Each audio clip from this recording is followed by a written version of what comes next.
Right now, as you're listening to this, there is something happening inside your mind that no other creature on Earth experiences in quite the same way. You are not just seeing the world, you are watching yourself exist inside it. You can remember a moment from 10 years ago, feel emotions about something that no longer exists, and imagine a future that has never happened. This ability feels like a gift, the thing that makes humans different, the thing that allowed us to build cities, create art, discover science, and explore the universe. But here's what's fascinating. The same ability that made us powerful might also be the reason humans struggle more than any other species, because consciousness gave us something incredible. But it also created a problem that evolution never fully solved: the ability to think about ourselves. For millions of years, animals survived by reacting. A predator appears, they run. Food appears, they eat. Danger disappears, they move on. But humans developed something unusual, a mind that could stop and ask, why am I here? What happens after this? Who am I really? And suddenly, survival was no longer just about staying alive. It became about understanding existence itself. But here's the part nobody talks about.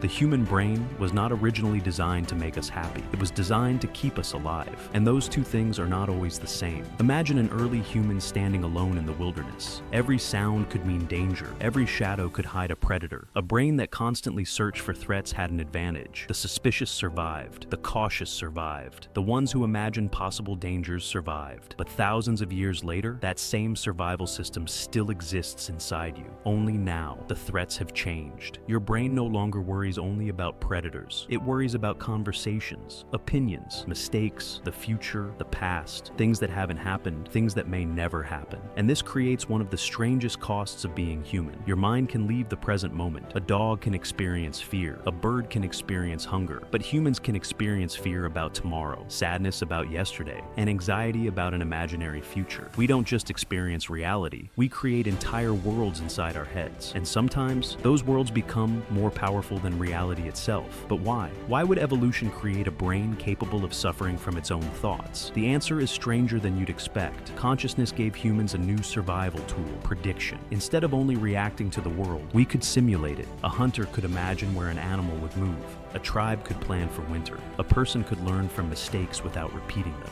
This changed everything. Humans were no longer trapped inside the present. We could travel through time using thought, but there was a hidden cost. Because once the brain learned how to imagine the future, it also learned how to fear it. Think about the last time you worried about something. Maybe a conversation you had, maybe a decision you haven't made, maybe something that might happen years from now. Your body reacts as if the event is real. Your heart beats faster, your muscles tense. Your mind prepares for a battle that exists only in imagination. But here's what's fascinating. The brain that protects you from danger can also create danger, not outside you, inside you. This is one of the greatest contradictions of consciousness. The same mind that creates music also creates fear. The same imagination that builds civilizations also creates nightmares. The same awareness that allows humans to love deeply also allows humans to feel loneliness in a crowded room. Because consciousness doesn't only show us the world, it shows us ourselves. And once humans became aware of themselves, a new question appeared. A question no other animal seems to struggle with in the same way.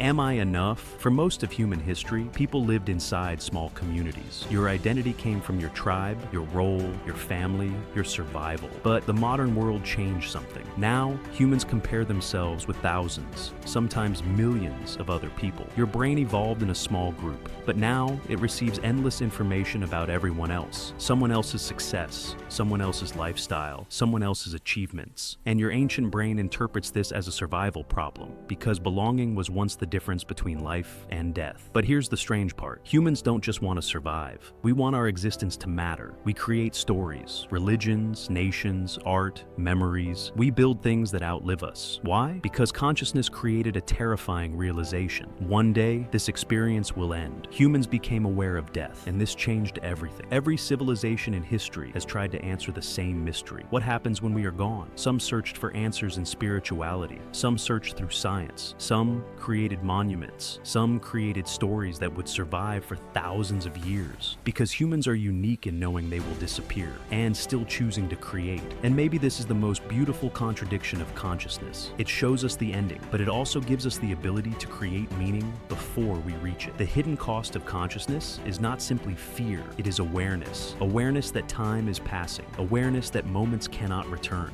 Awareness that every person you love is temporary. But maybe this is also also what makes those moments valuable.